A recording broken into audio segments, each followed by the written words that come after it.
అన్నిటి మీద కూడా ప్రత్యేక శ్రద్ధ పెట్టి మరి ఆనాడు ప్లాన్ చేసుకోవడం జరిగింది. చాలా పనులు ముందుకు పోయినాయి, ఇంకా కొన్ని కొనసాగుతూ ఉన్నాయి.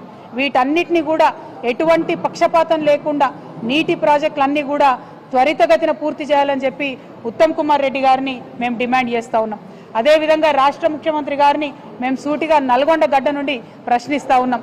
నల్గొండలో నాగార్జున సాగర్ ఉంటే మరి నాగార్జున సాగర్ 10 ఏళ్ళు కేసీఆర్ గారి దగ్గర ఉన్నప్పుడు left canal, right canal, head regulator అన్నీ కూడా తెలంగాణ ప్రభుత్వమే మేనేజ్ చేసింది.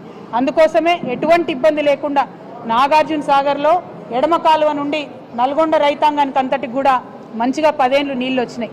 ఇవాళ మీరు గత సంవత్సరం నుంచి మీ చేతిలో ప్రాజెక్టు లేదు, కేంద్ర బలగాల కంట్రోల్లోకి వెళ్ళిపోయింది ప్రాజెక్టు. ఇవాళ మన తెలంగాణ ఇంజనీర్లు మరి కుడి కాలువ నుండి ఎన్ని నీళ్లు పోతున్నాయి కొలుద్దామని ఆ పక్కకు పోవాలంటే పోయే పరిస్థితి లేదు. రాణిస్తలేరు ఆంధ్రోళ్ళు, మన అధికారులనే పోతే కొట్టి కేసులు పెట్టేటటువంటి పరిస్థితి ఉన్నది.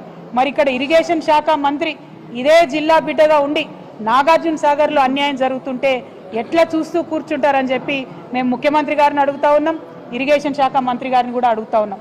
ఇంకా ఎంత దారుణంగా ఉంటుందంటే కాంగ్రెస్ పార్టీ యొక్క వైఖరి. ఈ యాసంగిలో మన నల్గొండ జిల్లాలో ఏదైతే కాళేశ్వరం నుంచి ఎస్ఆర్ఎస్పి నుంచి కాకతీయ కెనాల్ నుండి రావాల్సినటువంటి నీటిని ఇవ్వకుండా ఎందుకోసం ఇవ్వలే నీళ్లు? కేసీఆర్ కాళేశ్వరం కట్టిండ్రు, అది పని చేస్తలేదని చెప్పాలనేటటువంటి ఒక కక్షతో తప్ప ఇంకొకటి ఏం లేదు. కేవలం కేసీఆర్ ఆనవాళ్ళు లేకుండా చేయాలి.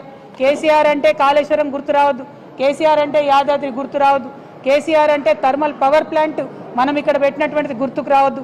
ఇదే ఆలోచనతో మీరు నీళ్లు ఆపిండ్రు. ఇక్కడ కాళేశ్వరం కింద 3,30,30 ఎకరాలు 30,000 ఎకరాల నిండబెట్టిండ్రు. నాగార్జున సాగర్ కింద 1,20,000 పైచిలకు ఎకరాలు నిండబెట్టిండ్రు. నిజంగా సిగ్గుండాలి. రైతుల మీద పగ తీర్చుకుంటున్నారు మీరు. కేసీఆర్ గారిని ఏమి చేయలేక, బీఆర్ఎస్ పార్టీని రాజకీయంగా ఎదుర్కోలేక నల్గొండ రైతాంగం మీద కోపం చూపిస్తున్నటువంటి కాంగ్రెస్ పార్టీ వైఖరిని ఖండిస్తూ ఉన్నాం. ఈసారి అట్లా చేయొద్దు. కాళేశ్వరం నుంచి వాటర్ లిఫ్ట్ చేయాలి. ఎస్ఆర్ఎస్పి నుండి కాకతీయ కెనాల్ నుండి టేల్ ఎండ్ వరకు వచ్చేటటువంటి వాటర్ ఖచ్చితంగా ఇవ్వాలని చెప్పి మేము డిమాండ్ చేస్తూ ఉన్నాం. తక్షణమే నాగార్జున సాగర్ ప్రాజెక్ట్ని మన కంట్రోల్లోకి తీసుకోవాలి. లెఫ్ట్ కాలువ నుండి వచ్చేటటువంటి నీటిని కూడా మన జిల్లాకు వచ్చేలాగా ప్రయత్నం చేయాలని కూడా ఉత్తమ్ కుమార్ రెడ్డి గారిని మేము డిమాండ్ చేస్తూ ఉన్నాం. మరి కేసీఆర్ అంటేనే కాలువలు, చెరువులు, రిజర్వాయర్లని ఒకప్పుడు చెప్పుకున్నాం మనం. అట్లా కాంగ్రెస్ పార్టీ వారి వేగాన్ని అందుకోలేక, నీటి మీద అధ్యయనం చేయలేక, కృష్ణానదిలో కూడా మన వాటాను కాపాడలేనటువంటి పరిస్థితి అలా ఉన్నది. కాబట్టి నల్గొండలో ఉన్నటువంటి మేధావులకు, విద్యార్థులకు, రైతన్నలకు నేను విజ్ఞప్తి చేస్తూ ఉన్నాను. కృష్ణా ట్రిబ్యునల్లో వాదనలు సరిగ్గా కాంగ్రెస్ పార్టీ వినిపించలేకపోతా ఉంది. మీరందరూ కూడా ఒత్తిడి పెంచాలి. ఉత్తమ్ కుమార్ రెడ్డి గారిని వాదనలు సరిగ్గా వినిపించాలని చెప్పి ప్రభుత్వం మీద ఒత్తిడి పెంచాలి. ఎట్ ద సేమ్ టైం మన హక్కుగా మనకు రావాల్సినటువంటి రేషన్ కార్డులు కావచ్చు, వాళ్ళు వాగ్దానాలు ఇచ్చినటువంటి ఏ పథకాలైనా వాటి అమలు కోసం ప్రయత్నం చేయాలి. ఇక చివరిగా మా నల్గొండ ఆడబిడ్డలకు నేను విజ్ఞప్తి చేస్తూ ఉన్నాను. మనకు ఈ కాంగ్రెస్ ప్రభుత్వం వచ్చినప్పటి నుంచి ఆడబిడ్డలకు ఇచ్చిన ఏ ఒక్క వాగ్దానాన్ని కూడా పూర్తి చేయలేదు. అది పెన్షన్ పెంచుతామన్నారు, పెంచలేదు. ఇప్పటికి కూడా గదే కేసీఆర్ పెన్షన్ పాత పైసలే 2,000 నెలకు వస్తున్నాయి తప్పితే తాత అవ్వలకు కొత్తగా పైసలు వస్తలేవు. మాకు బీడీ కార్మికులు ఉంటే వాళ్ళకు పైసలు వస్తలేవు. 18 ఏళ్ళు దాటినటువంటి విద్యార్థులు ఉంటే స్కూటీలు ఇస్తామన్నారు, అవి వస్తలేవు. మా ఆడబిడ్డలకు 2,500 రూపాయలు ఇస్తామన్నారు నెలకు, అవి వస్తలేవు. మరి ఈ విషయంలో ఆడబిడ్డలందరూ కూడా ఆలోచన చేయాలి. పెద్ద ఎత్తున దీని మీద ఉద్యమం చేయాలని చెప్పి నేను మా ఆడబిడ్డలందరినీ కూడా రిక్వెస్ట్ చేస్తూ ఉన్నాను.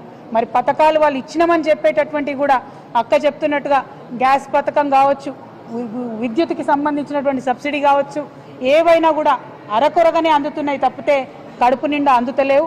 కడుపు నిండా అన్నం పెట్టాలి, కడుపు నిండా ప్రజలకు సంక్షేమ పథకాలు ఇవ్వాలన్నది కేసీఆర్ గారి ఆలోచన అయితే కోతలు ఎట్లా పెట్టాలనేటటువంటిది కాంగ్రెస్ పార్టీ ఆలోచనగా కొనసాగుతున్నది. కాబట్టి మీ అందరినీ నేను రిక్వెస్ట్ చేస్తూ ఉన్నా, కాంగ్రెస్ పార్టీ నాయకులు ఊర్లలోకి వస్తే మా ఆడబిడ్డలు అడగండి, మా కేసీఆర్ కిట్ ఎటుపోయింది? కళ్యాణ లక్ష్మితోని 1,00,000 రూపాయలతో పాటు తులం బంగారం ఇస్తా అన్నారు, మరి అది ఎప్పుడు ఇస్తారని చెప్పి ప్రశ్నించి నిలదీసి నల్గొండ బిడ్డలు రాజకీయ చైతన్యాన్ని ప్రదర్శించాలని చెప్పి నేను మీ అందరినీ కూడా కోరుతా ఉన్నాను. మరి చెప్పుకుంటూ పోతే అనేకం ఉన్నాయి. 10 ఏళ్ల కాలంలో ప్రజల్ని కన్న బిడ్డలుగా చూసుకున్నటువంటి పార్టీ బీఆర్ఎస్ పార్టీ, ప్రజలను ఓటు బ్యాంక్గా వాడుకుంటున్నటువంటి పార్టీ కాంగ్రెస్ పార్టీ. కాబట్టి కాంగ్రెస్ పార్టీ యొక్క వైఖరిని అర్థం చేసుకొని మనకు రావాల్సినటువంటి పనులన్నీ కూడా రాబట్టుకోండి. ఒక బాధ్యత గల ప్రతిపక్షంగా మీ అందరితో పాటు కూడా కలిసి మేము నడుస్తామని మీకు తెలియజేస్తూ మీ అందరి దగ్గర సెలవు తీసుకుంటా ఉన్నాను. ఆ లక్ష్మీ నరసింహస్వామి దయ వల్ల ఉమ్మడి నల్గొండ జిల్లా ప్రజలందరూ కూడా బాగుండాలని చెప్పి మరొకసారి ప్రార్థన చేస్తా ఉన్నాను. Thank you. జై తెలంగాణ, జై కేసీఆర్.